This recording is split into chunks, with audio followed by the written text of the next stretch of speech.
Merci bien. Le Conseil s'est effectivement tenu ce jour, mercredi 29 juin 2016, sous la présidence du chef de l'État, chef du gouvernement. Le point de presse de ce jour portera sur 4 sujets examinés par le Conseil des ministres.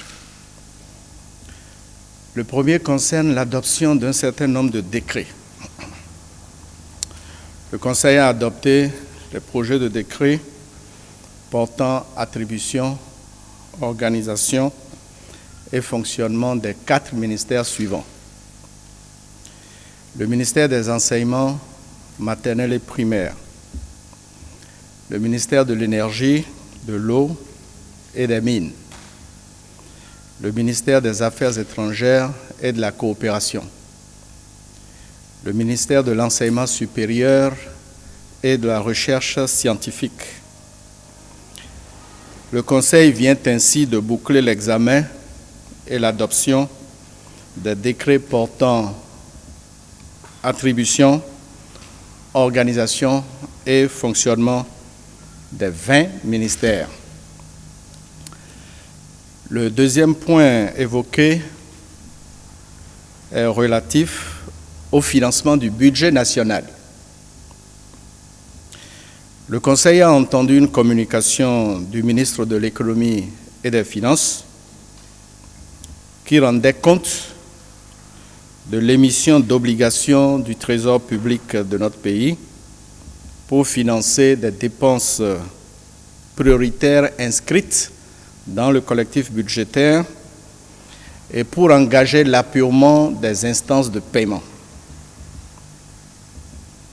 Le montant qui a été souscrit par les acteurs du marché financier s'est élevé à 202 milliards de francs CFA contre le montant maximum sollicité par le Trésor public du Bénin de 150 milliards de francs CFA.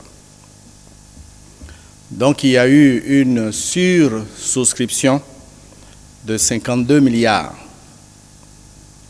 Cette sursouscription est un indicateur du degré de confiance du marché financier en la capacité du gouvernement à engager les réformes nécessaires à la nouvelle dynamique du développement de notre pays. Le taux d'intérêt applicable à cet emprunt obligataire est de 6,21% et la durée de l'emprunt obligataire est de 7 ans avec un délai de grâce de 3 ans. Troisième sujet majeur, le secteur de l'économie maritime. Le premier point évoqué concerne la gestion du bordereau électronique de suivi des cargaisons. Le ministre des Infrastructures et des Transports a rendu compte au Conseil de l'état d'exécution du contrat de mandat entre le Conseil national des chargeurs du Bénin et la société Phoenix Europe Express dans le cadre de la gestion du bordereau électronique de suivi de cargaison. Pour éviter la multiplicité d'acteurs dans la gestion de ce bordereau et pour sécuriser davantage les recettes issues de cette activité afférente au bordereau, le Conseil a décidé de rationaliser l'organisation mise en place par le CNCB pour collecter les ressources, d'y introduire de la transparence et de confier l'activité à une autre entité du sous-secteur portuaire du Bénin. La gestion de ce bordereau sera désormais confiée au port autonome de Cotonou en lieu et place du CNCB. Les dispositions seront prises à cet effet dans les meilleurs délais. Toujours dans le secteur de l'économie maritime, le deuxième point évoqué concerne la certification des pesées de conteneurs à l'exportation. Il existe une convention internationale pour la sauvegarde de la vie humaine en mer. C'est la convention qu'on appelle Convention SOLAS. Cette convention date de 1974. Elle a connu des amendements qui imposent désormais aux chargeurs et à compter du 1er juillet 2016 de vérifier la masse brute d'un conteneur empoté avant que ce conteneur ne soit chargé à bord d'un navire. Notre pays doit prendre un acte réglementaire pour mettre en œuvre cet amendement et instituer par la même occasion une autorité de certification de la masse brute vérifiée. C'est dans ce cadre que le ministre des Infrastructures et des Transports prendra dans les meilleurs délais, c'est-à-dire d'ici demain, un arrêté pour fixer le cadre institutionnel et réglementaire de cette activité de certification de la masse brute vérifiée. Le CNCB est apparu comme l'établissement approprié à même de prendre en charge cette opération de certification des pesées de conteneurs à l'exportation avant leur embarquement. Quatrième sujet majeur, les actes de vindicte populaire. Le ministre de la Justice et de la Législation et le ministre de l'Intérieur et de la Sécurité publique ont présenté une communication conjointe sur les mesures envisagées pour réprimer les actes de vindicte populaire qu'on observe ici ou là. Le gouvernement saisit cette malheureuse occasion pour rappeler le respect de l'article 8 de la Constitution de notre pays qui dispose « La personne humaine est sacrée et inviolable. L'État a l'obligation absolue de la respecter et de la protéger. » Au-delà de ce rappel, notre pays doit respecter les engagements internationaux en matière de promotion et de protection des droits humains. En conséquence, le gouvernement réprouve fermement ces exactions et la justice expéditive qui viole le principe du respect des droits de l'homme.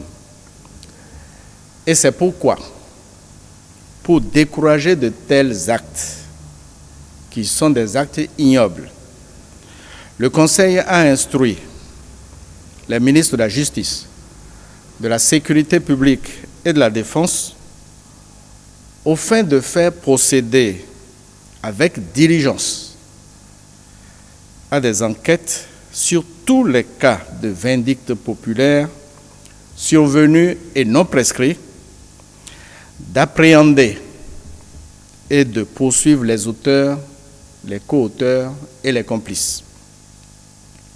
Par ailleurs, le Conseil des ministres appelle à la retenue les animateurs de réseaux sociaux et les spécialistes de reproduction photographique ou en photomontage de scènes d'horreur. Rien n'a été tranché au Bénin, qui reste fondamentalement un pays accueillant et de paix. Le ministre de l'Économie numérique et de la Communication fera prendre les dispositions pour faciliter l'accès aux organes de presse afin que des actions de sensibilisation permanente des populations soient engagées. À l'issue de ce conseil, quelques nominations ont été prononcées. Je vous remercie. J'ai entendu que la vindicte non prescrite. J'ai un problème de terminologie là. Qu'est-ce qu'on met concrètement? vécu. Quelle est l'étude sociologique qui permet de prendre ce projet-là aussi? Parce que c'est un contrat, ça date de peu longtemps, où quand les actes sont posés, il y a plus sociale. C'est-à-dire, justement, dans cette justice-là, donc il est dit que lui a le droit de se faire justice. Est-ce que c'est le cas? Vous avez vous-même, dans votre question, apporté les éléments de réponse. Nul n'a le droit de se faire justice. Pendant longtemps, il y a eu ces actes qui n'ont pas été poursuivis comme il se doit. Et le gouvernement responsable, comme le gouvernement du président Patrice Talon, a décidé de prendre cette question à bras le corps. Ne parlons pas d'études sociologiques, nous vivons des situations. Et ces situations sont parfois écœurantes. Et par conséquent, il faut rappeler d'abord les dispositions de la Constitution qui nous obligent à respecter la personne humaine. Deuxièmement, il faut fournir des moyens d'enquête à notre police judiciaire pour que les actes qui durent certainement depuis longtemps soient à présent pris en charge comme il se doit. Il y a des actes qui sont survenus depuis fort longtemps et donc qui ne peuvent plus aujourd'hui faire l'objet de poursuites. Mais nous avons vécu cette dernière semaine des actes récents et que par conséquent, les actes qui ne sont pas encore prescrits peuvent être appréhendés. Et c'est pour cela que le Conseil a instruit le ministre en charge de la justice, de la sécurité intérieure et de la défense au fin d'appréhender ces situations et donc nul n'a le droit de se faire justice.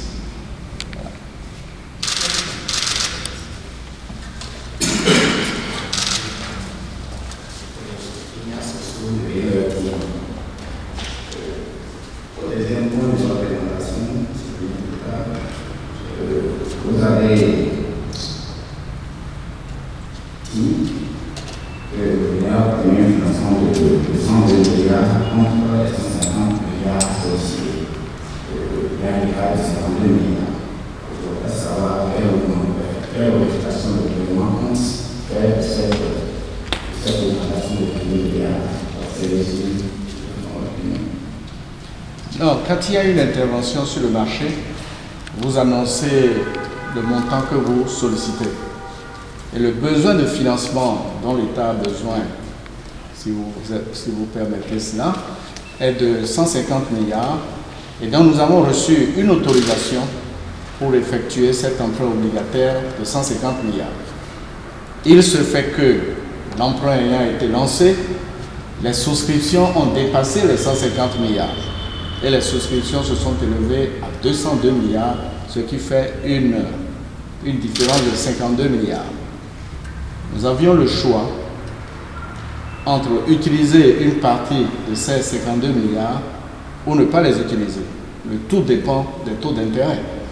Mais dans le cas d'espèce, le besoin de financement ne doit pas être aussi élevé que cela. Donc, l'État, dans la situation actuelle de l'exécution budgétaire, n'a pas besoin de ces 202 milliards qui vont accroître indûment la dette intérieure du Bénin.